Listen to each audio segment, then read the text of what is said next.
Bonjour, bienvenue sur Lève-toi et brille. Alors, aujourd'hui, je vais parler d'un sujet qui est de plus en plus à la mode, un sujet dont on parle de plus en plus dans la société, quel que soit le coin du monde dans lequel on se retrouve. Donc, il s'agit du célibat. Alors, on sait que dans toutes les cultures, dans tous les pays de la Terre, il y a des personnes qui sont célibataires et il y a des personnes qui sont en couple. Alors, aujourd'hui, on va spécifier le sujet au niveau des avantages. Ce qu'il y a comme avantage dans le célibat. Alors, ça ne veut pas dire que les personnes qui sont en couple devraient se sentir délaissées par ce sujet. Non, loin de là. Ce serait même important que les personnes en couple suivent également le sujet parce que ce qu'on va faire, c'est que la prochaine fois, ça veut dire que le prochain sujet que j'aborderai parlera de nombreux avantages qu'on a quand on est en couple, qu'on a à être en couple. Donc, on va parler de nombreux avantages qu'on a à être en couple. Toutefois, aujourd'hui, on va parler de nombreux avantages qu'on a à vivre dans qu'on peut, comment je vais vous dire ça? Alors, on va parler plus simplement, on va parler de quelques avantages, de nombreux avantages qu'on a en tant que célibataire. Comment utiliser le temps du célibat? Comment l'utiliser à profit? Comment peut-on utiliser à profit le temps du célibat? Parce que croyez-moi, quand vous serez en couple, vous vous rendrez compte qu'il y a des choses que vous faisiez quand vous étiez célibataire que vous ne pourrez plus faire. Donc alors on va passer, je vais commencer tout de suite par le premier point. Donc, toi qui es célibataire, tu dois savoir que le célibat n'est pas une fatalité. Si tu fais partie de ces personnes qui, depuis de nombreuses années, se sentent profondément frustrées par leur statut de célibataire, ou si tu connais de telles personnes dans ton entourage, alors écoute bien cette magnifique exhortation que je suis en train de faire. Le premier point, c'est donc de profiter de ce temps pour mettre sur pied des projets. Profite de ce temps de célibat que tu vis pour mettre sur pied ces projets que tu as en tête depuis un certain temps. Donc parfois, certaines personnes ont vraiment d'énormes potentiels au fond d'elles. C'est fou, hein? C'est vraiment pendant le temps de célibat que vous découvrez encore vraiment, vous découvrez vous-même et vous avez la possibilité de développer ces potentiels que vous avez au fond de vous. Il y a énormément de personnes dans le monde qui ont fait des choses grandioses pendant leur temps de célibat. Il y a même parmi les nombreuses inventions qu'a connues le 21e siècle, on sait qu'une bonne partie de ces inventions qui ont marqué ce 21e siècle et même le 20e siècle sont des inventions qui ont été faites par des personnes qui étaient célibataires à ce moment-là. Donc, parfois, les gens ont vraiment du potentiel au fond d'eux, mais ne s'en rendent pas toujours compte. Et ils concentrent cette énergie-là à chercher une âme sœur, alors qu'ils auraient pu utiliser cette énergie pour faire quelque chose en attendant que l'âme sœur vraiment... en attendant qu'entre-temps, elle trouve l'âme sœur. Parfois, on fait quelque chose qui n'a rien à voir avec l'amour et on trouve l'âme sœur alors qu'on n'y pensait même pas. Parfois, l'âme sœur arrive au moment où on y pensait le moins. Ça aussi, ça a été démontré. Il y a des personnes parmi vous qui s'y reconnaissent, qui ont fait des belles rencontres au moment où elles ne s'y attendaient pas du tout. Donc, ce qui est important, c'est d'utiliser ce temps-là parce que il y a des choses qu'on peut faire sans être forcément marié ou forcément en couple. Si tu as un projet et que tu dis que c'est seulement quand tu seras marié que tu mettras ce projet-là sur pied, c'est vraiment important que tu penses à commencer à mettre ce projet-là sur pied, surtout s'il s'agit d'un projet qui ne demande pas forcément la présence d'une âme sœur. Je vais donner un exemple. Quelqu'un qui a un talent d'écrivain, donc quelqu'un qui a un talent de romancier ou de romancière. Donc, si tu as ce talent-là et que tu dis que tu n'aimerais t'y mettre que lorsque tu seras en couple ou que lorsque tu seras marié. Mais laisse-moi te dire que c'est le contraire qui risquera de se produire quand tu seras en couple ou quand tu seras marié. En fait, pendant ton célibat, tu as tout le temps et toute la quiétude dont la plupart des écrivains ont besoin pour trouver de l'inspiration et écrire. Tu te rendras compte que tu auras au moins 3 fois moins de temps quand tu seras marié.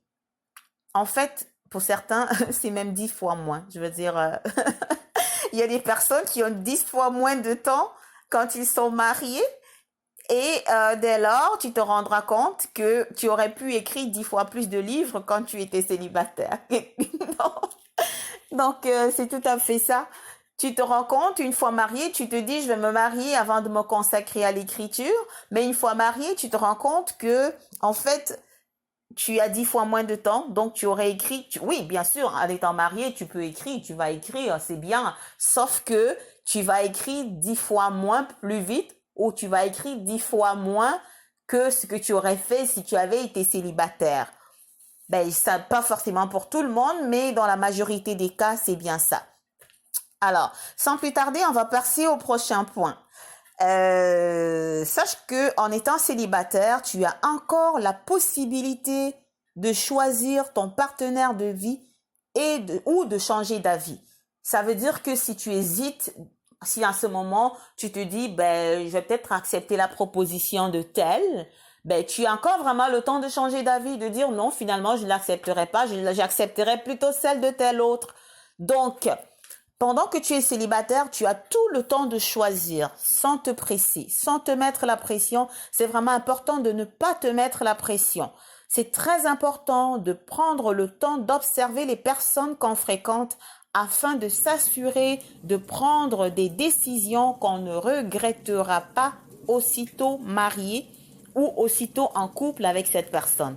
Donc, alors, prends ce temps pour te donner le droit et le devoir de faire le bon choix. Oui, profites-en.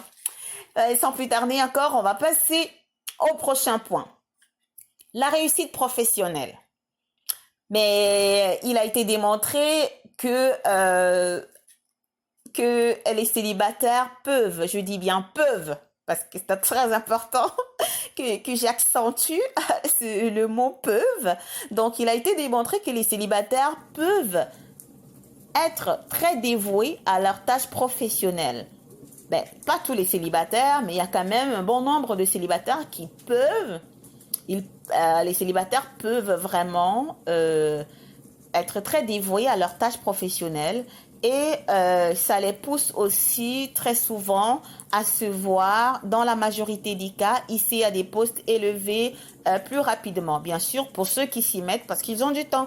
Ils ont vraiment le temps de prouver de quoi ils sont capables à leur entreprise sans avoir à en faire... sans avoir à faire énormément de compromis, donc parce qu'ils ont plus de temps, ils sont plus libres généralement. Donc si tu es célibataire, tu peux facilement par exemple accepter certains défis professionnels tels que voyager. Donc voyager à l'extérieur du pays dans lequel tu vis. Tu peux accepter d'aller à l'étranger pour les besoins de l'entreprise pour laquelle tu travailles. Tu peux accepter de travailler en fonction du domaine dans lequel tu exerces ta profession. Tu peux aussi accepter de faire de nombreuses heures supplémentaires. Donc, tu peux accepter de travailler de rentrer chez toi beaucoup plus tard parce que tu multiplies les heures supplémentaires. Tu n'as de compte à rendre à personne. Non seulement tu n'as de compte à rendre à personne, mais tu ne fais rien au détriment d'une famille quelconque que tu aurais laissé derrière toi. Donc, c'est vraiment important de profiter de ces temps-là. Donc, en ce moment, toi qui m'écoutes, si tu es célibataire et que tu travailles pour une entreprise qui demande du temps supplémentaire, alors n'hésite pas, si tu aimes ça, si tu le peux, sache que c'est maintenant, c'est maintenant que tu dois le faire autant que possible si tu en as la force, le courage et l'entre-gens. N'hésite pas. Donc, donne le meilleur de toi-même pour cette entreprise-là. Et un beau jour, quand tu regarderas les années de ton célibat, tu diras, oh oui, c'est grâce à moi aussi que cette entreprise a pris cette énorme expansion que tout le monde voit aujourd'hui. Donc, donne le meilleur de toi-même et qui sait, d'ailleurs, ceux qui donnent beaucoup de temps supplémentaire ont aussi très souvent des promotions. Il y a peut-être une promotion qui t'attend, qui va être également une récompense, un beau cadeau pour tout ce que tu auras fait pour ce beau temps de célibat que tu vis en ce moment. Donc, maintenant, on va passer au prochain point. Alors maintenant, pour le dernier point, je vais insister sur les compromis en ce qui concerne l'avantage du célibat. Donc pour les compromis, il n'y a pas de compromis à faire quand tu es célibataire. Donc toi qui es célibataire, tu n'as pas à faire des compromis avec qui que ce soit pour une décision quelconque que tu as, pour une quelconque décision que tu as à prendre en ce moment. Surtout des bonnes décisions, bien entendu. Donc, et aussi, figurez-vous que dans certains couples, il arrive qu'un des deux partenaires souffre énormément de l'influence de sa belle famille sur son conjoint ou sa conjointe. Alors, si tu as épousé un fils à papa, un fils à maman plutôt, parce que c'est plus souvent le cas, un fils à maman qui n'écoute que sa mère et qui ne fait que ce que sa mère lui dit, même parfois au détriment de votre couple. Mais voilà, si vous posez la question à quelqu'un qui vit ce genre de situation, croyez-moi, il vous dira à quel point c'est important pour vous de prendre des décisions en ce qui concerne tout ce que vous avez à faire, que vous pouvez faire en ce moment pendant que vous êtes encore célibataire. Donc parfois, on se rend compte même que certaines personnes très influencées par leur famille, donc se voient poussées à avoir souvent énormément de compromis à faire. Les personnes qui voient leur belle famille avoir une telle influence sur leur conjoint sont obligés de faire des compromis. C'est comme ça qu'on doit le comprendre. Donc, ils sont obligés de faire énormément de compromis. Tu peux faire des compromis du genre annuler un projet que ta belle famille n'apprécie pas parce que ta belle famille a beaucoup d'influence sur ton conjoint. Donc, profitons de cette liberté que tu as maintenant pour agir promptement.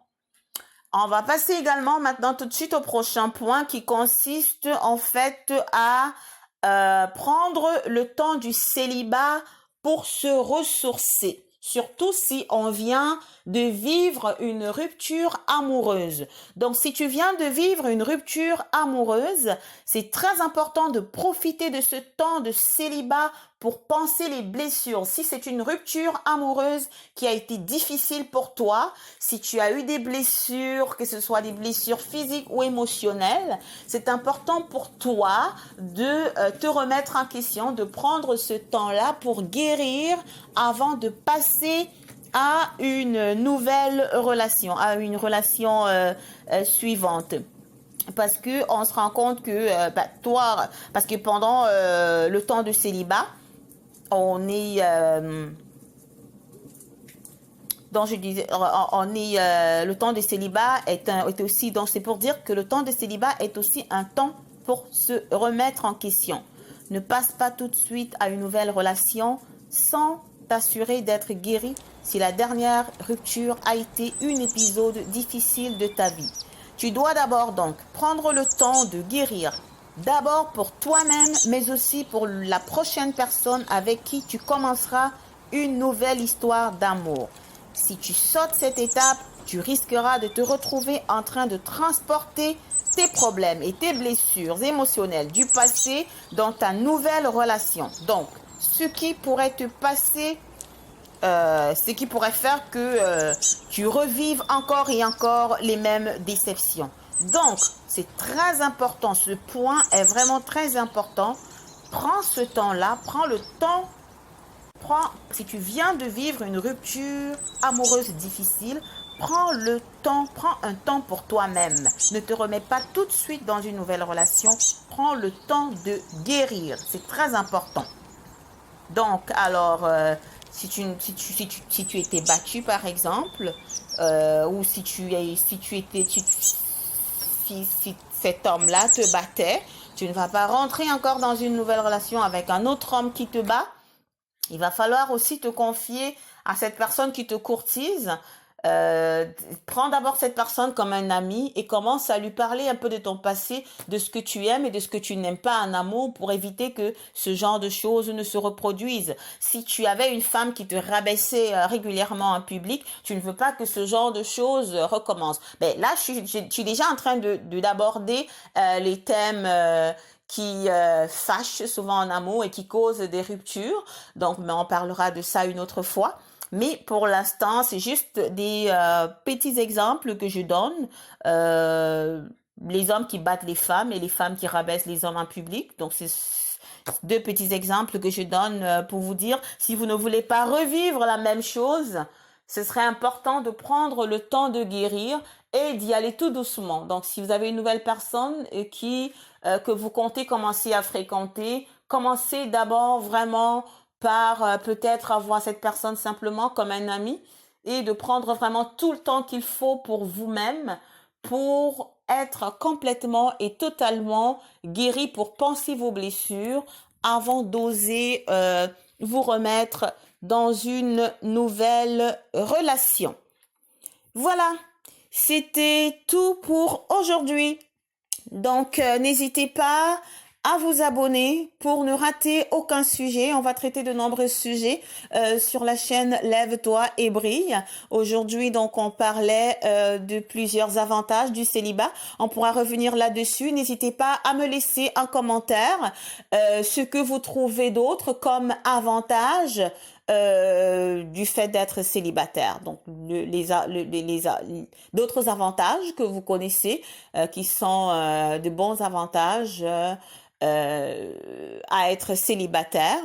Comme je le disais, le prochain sujet on parlera à ce moment-là de nombreux sujets à être marié à ce moment-là, sans bien sûr frustrer les célibataires, parce qu'aujourd'hui, on parlait sans frustrer les mariés. Et c'est ça. Et on espère que personne n'a été frustré et que pour le prochain sujet, personne non plus ne se sentira frustré. Tout ce qu'on veut, c'est apporter des informations, apporter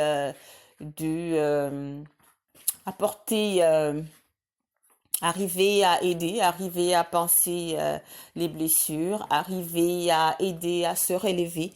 Donc, merci, n'hésitez pas, abonnez-vous pour les prochaines vidéos. Merci, bye bye, à la prochaine.